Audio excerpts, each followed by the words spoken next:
Right then, here's my Land Rover. I've got a small job to do because the last time I started it up I noted that the charge light was flickering and not going out on idle, so I'm suspecting perhaps a fan belt. I'm going to take a look.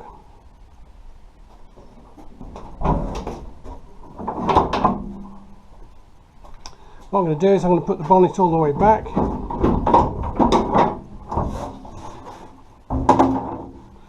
Gives me good access. As you can see, it's a good old engine, 2.25 diesel. If I climb up on here I can look in and see the belt, and oh, look at that, it's really loose. Hope you can see that. I'll probably take a better shot of it for you, but yeah, I'm going to tighten that up. Hopefully you can see this now, and if you see, if I've got hold of the belt there, look, I've got a good nearly 1.5 inches of movement, which is way too much. I'll get that adjusted. To make things easier, I'm going to move this fresh air duct out the way.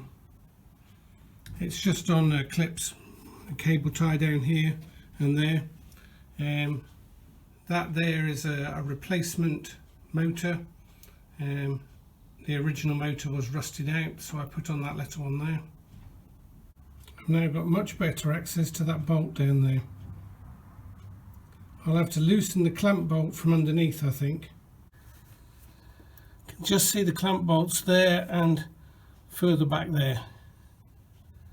So I'll get those slacked off and then put some tension on with a lever and we'll get the belt done. You can see it's very loose. I'm not surprised it was the charge light wasn't going out.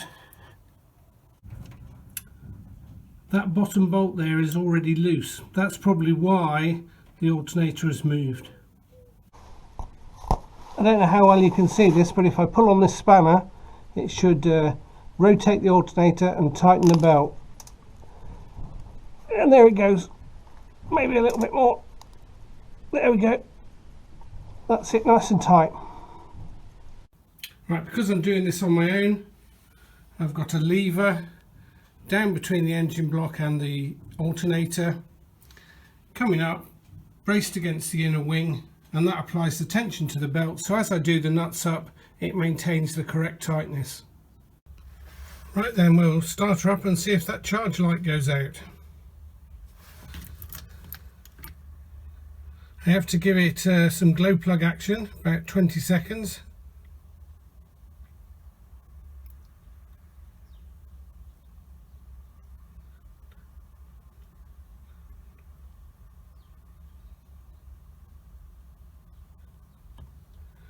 And we'll see if that's enough.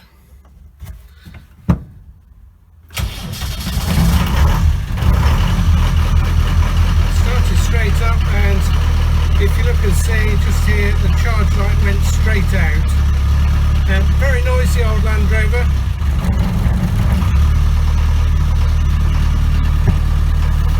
Up and running. I'll go and show you the belt.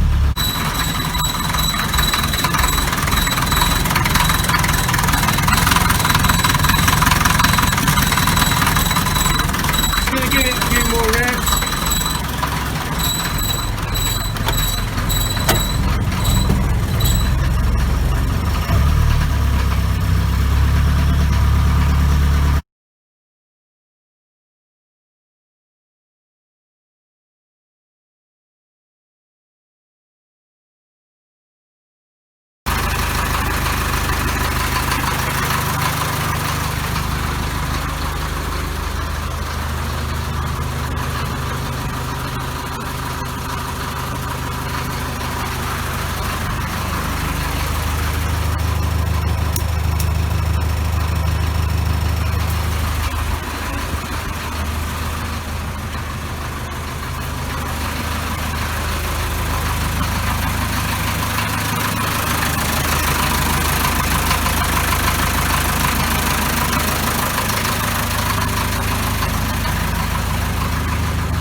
Well, I'm all ready for the snow now, but the windscreen washer isn't working.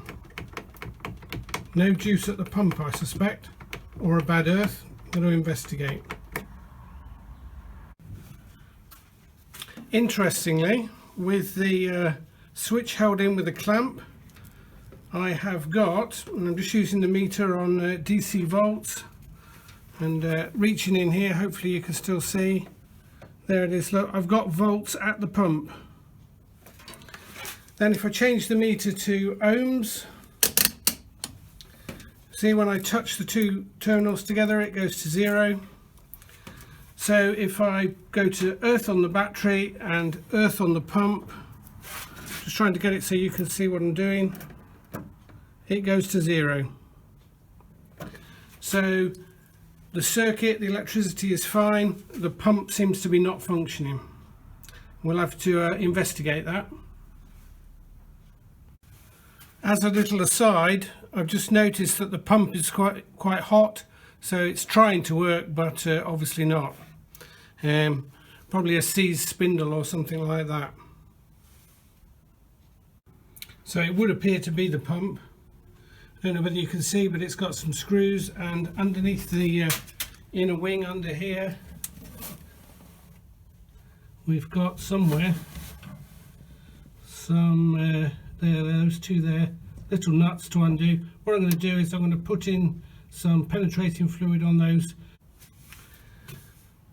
Having thought about that, I think this video is getting quite long now, so what I'll do is I'll leave getting the pump working for another video. And equally, it's below freezing here today and I'm quite cold. See you soon. Bye.